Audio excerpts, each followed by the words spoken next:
जिनको 100 गज के प्लाट पीछे देने का बात कही गई थी, उन लोगों को प्लाट के नाम के ऊपर जगह दिखा दी गई, परंतु कोई पोजीशन या उनके नाम कोई रजिस्ट्री नहीं हुई और काफी संख्या के अंदर ऐसे लोग चक्कर काट रहे थे कि हमें उस 100 गज प्लॉट की पोजीशन भी मिले, उसकी रजिस्ट्री भी मिले। बहुत सारे ऐसे बेनिफिशरीज थे, लाभार्थी थे, जो ये चाहते हैं कि हमें 100 गज का प्लॉट मिले। उसको लेकर के एक योजना पिछले दिनों आदरणीय मनोहर लाल जी ने वो बनाई। विधानसभा के अंदर भी इसका बजट का अलग से प्रावधान किया गया और उसके निमित्त कल सोनीपत में ऐसे जो लाभार्थी हैं उन सबको प्लॉट की पोजीशन भी दी जाएगी। हरियाणा प्रदेश के अंदर अलग अलग स्थानों के ऊपर ये कार्यक्रम का आयोजन होगा। उस कार्यक्रम में हमारे हरियाणा सरकार के सभी मंत्रीगण, हमारे सभी विधायकगण वहां पर मौजूद रहेंगे और मैं स्वयं सोनीपत से इस योजना के माध्यम से ऐसे हमारे जो लाभार्थी हैं उनको प्लॉटों की पोजीशन भी दी जाएगी और उनको रजिस्ट्री भी वहीं पर मौके पर ही करा करके उनको सुपुर्द किया जाएगा। और इसके बाद ऐसे हमारे हरियाणा प्रदेश के अंदर ये 20,000 लाभार्थी हैं जिनको कल प्लॉट और पोजीशन दी जाएगी, क्योंकि ये कांग्रेस सरकार ने इसको शुरू तो किया परंतु उनके हालात के ऊपर छोड़ दिया। वो घूमते रहे, ना उनके पास कोई कागज था, ना उनके पास कोई रजिस्ट्री थी। वो घूमते रहते थे कि हमें कोई पोजीशन मिल जाए, परंतु जब उनके पास कोई कागज नहीं था, खाली नामात्र के लिए जगह दिखा दी और उसके लिए वो चक्कर काटते रहे। ऐसे सब उन गरीब लोगों को जो बीपीएल परिवार के लोग हैं उन सबको ये 20,000 इस प्रकार की संख्या थी, लोग थे, उनको ये पोजीशन देने का काम किया जाएगा। और कांग्रेस जो ये महात्मा गांधी बस्ती योजना, ग्रामीण बस्ती योजना का ये ढंढोरा पीटते रहे और ये उनके हालात के ऊपर कांग्रेस ने गांधी जी के नाम के ऊपर इस योजना को शुरू किया, परंतु उसको अमली जामा नहीं बनाया, खाली नाम दे दिया, उनके हालात के ऊपर छोड़ दिया।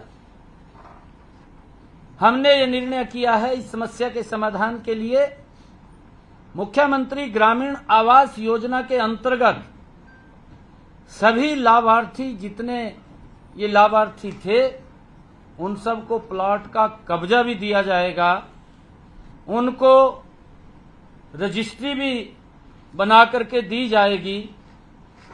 और उसके बावजूद ऐसे अगर जो और लाभार्थी हैं जो शेष बचेंगे उनकी संख्या ये लगभग 20,000 है और 7,775 ऐसे जो लाभार्थी हैं जिनको कल ही ये पोजीशन भी देंगे, कब्जा भी देंगे और उनकी रजिस्ट्री भी कराएंगे। 20,000 लोगों के जो हमने चिन्हित किया है, जहां उनको प्लॉट नहीं मिल रहा है या जमीन उपलब्ध नहीं है, शीघ्र ही जल्दी ही अगले चरण के अंदर हम उसकी सारी की सारी तैयारी कर रहे हैं। लगभग वो फाइनल टच के अंदर है। उनके खाते में भी 1-1 लाख रुपया वो प्लॉट खरीदने के लिए वो प्लॉट खरीद सकें, वो पहुंचाने का काम भी जल्दी ही हम करेंगे।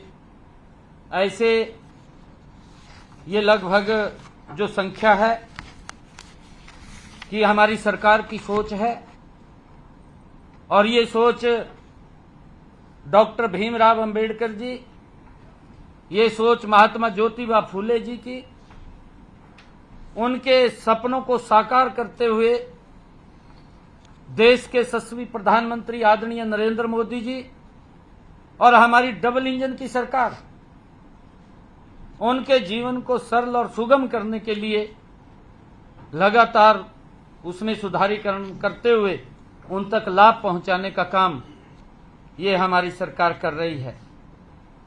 और ऐसे अगर और भी कुछ लोग बचेंगे, उसके लिए भी हमने ये कहा है कि एक पोर्टल के माध्यम से वो रजिस्ट्रेशन करेंगे कि जो ऐसे लाभार्थी बचेंगे उनको भी वेरीफाई करके जो पात्र व्यक्ति है उस तक लाभ पहुंचाना हमारी सरकार का कमिटमेंट है और उसको लेकर के हम उन तक ये लाभ पहुंचाने का काम करेंगे।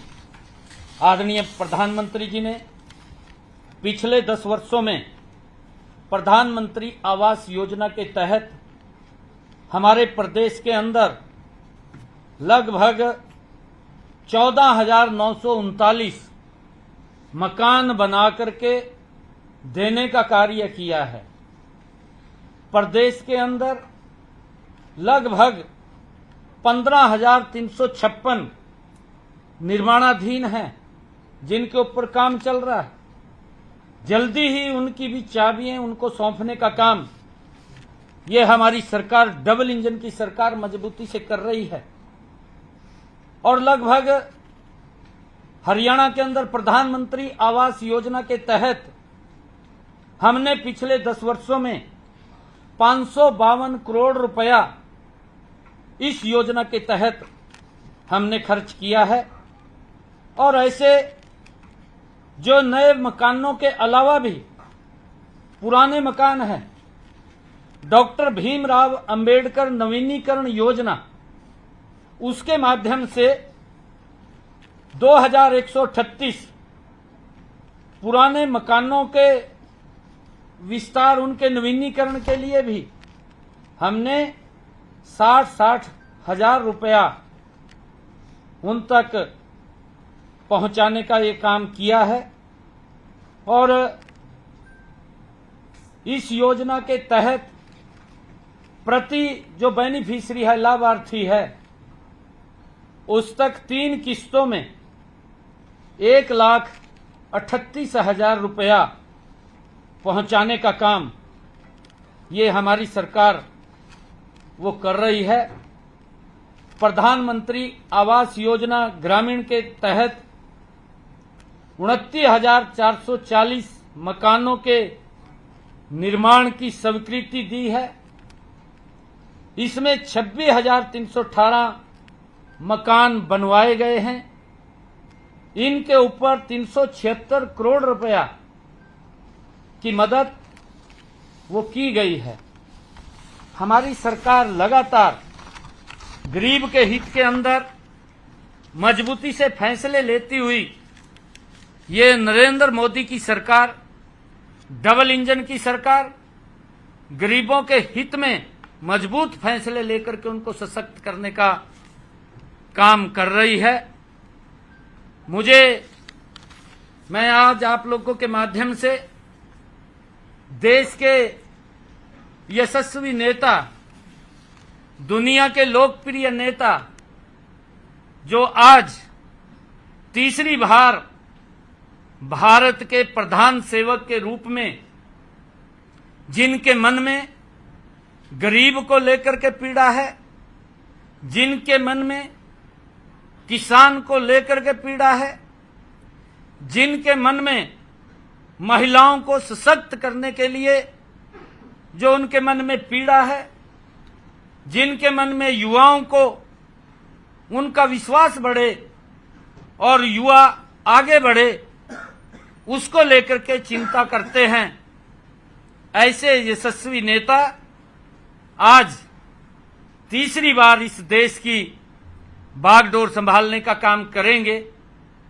और मुझे ये पूर्ण विश्वास है, आदरणीय नरेंद्र मोदी जी को मैं हरियाणा की तरफ से बहुत बहुत बधाई भी देता हूं, शुभकामनाएं भी देता हूं। उनके नेतृत्व के अंदर ये भारत और गति से आगे बढ़ेगा। जो आदरणीय मोदी जी का संकल्प है कि हमने भारत को 2047 तक ये विकसित राष्ट्र बनाना है, हरियाणा पूर्ण रूप से आदरणीय मोदी जी के साथ खड़ा होकर के उनके इस संकल्प को साकार करने में मजबूती प्रदान करेगा।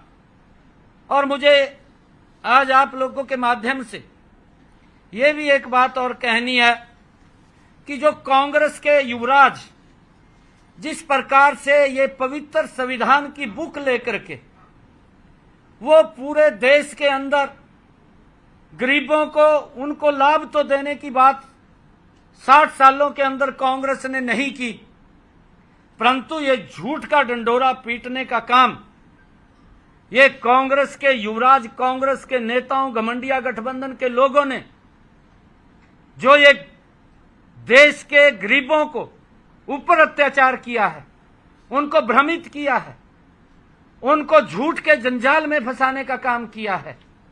ये दुर्भाग्यपूर्ण है कि मोदी जी आएंगे तीसरी बार और वो संविधान को समाप्त कर देंगे, आरक्षण को समाप्त कर देंगे। इस प्रकार का पाप कांग्रेस और घमंडिया गठबंधन के लोगों ने किया है और उस पाप के आधार के ऊपर ही, क्योंकि जो सीटें उनकी आई हैं वो इसी झूठ के आधार के ऊपर आई हैं, देश इसको समझ रहा है।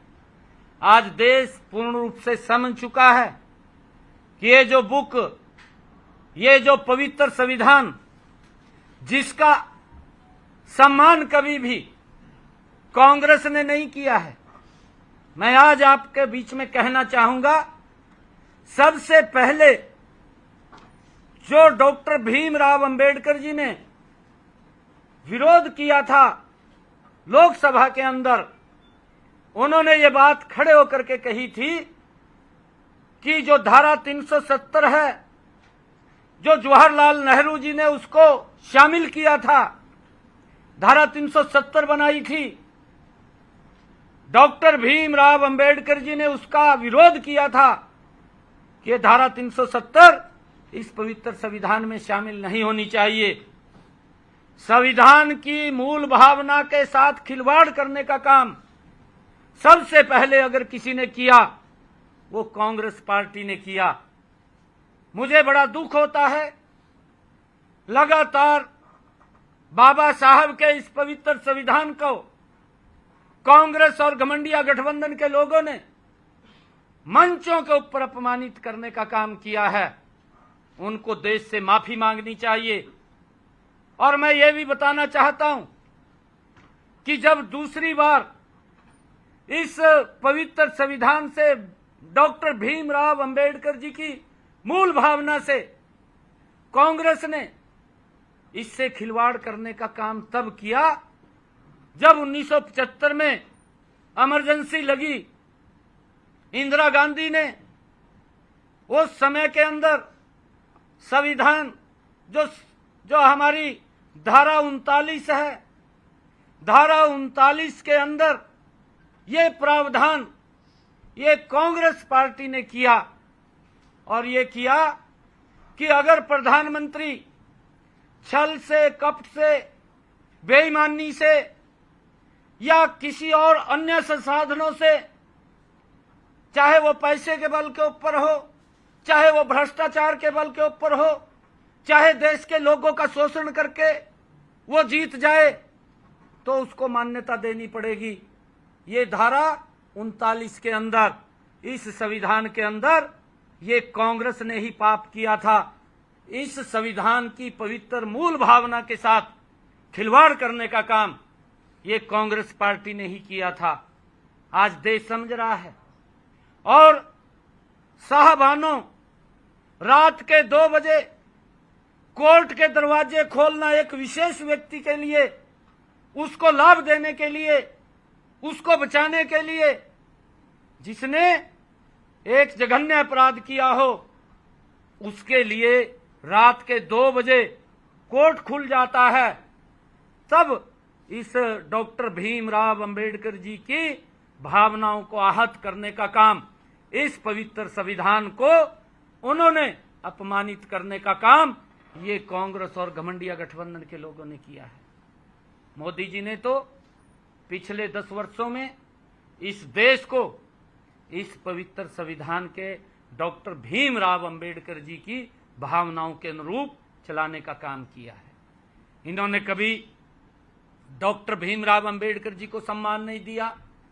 मोदी जी ने तो इन 10 वर्षों में डॉक्टर भीमराव अंबेडकर जी के जो पंच स्थान थे, उनको पंच तीर्थ के रूप में विकसित करके डॉक्टर भीमराव अंबेडकर जी को सम्मान देने का भी काम किया है। ये कांग्रेस के लोग ये झूठ के आधार के ऊपर ये जीत करके आज कुछ सीटें आए हैं, परंतु देश इनको कभी माफ नहीं करने वाला है। और कल जैसा मैंने बताया है कि कल उस वर्ग के लिए, जिस वर्ग के अधिकारों की सुरक्षा करने का काम डॉक्टर भीमराव अंबेडकर जी ने किया है, महात्मा ज्योतिबा फुले ने किया है, कागज भी नहीं दिया, उनको बोल दिया कि ये 100 गज का प्लाट वो घूम रहे थे, उनको सम्मान देने का काम भी कल हम करेंगे, हमारी सरकार करेगी। मैंने इतनी बात आपके बीच में कहनी थी। बहुत बहुत धन्यवाद।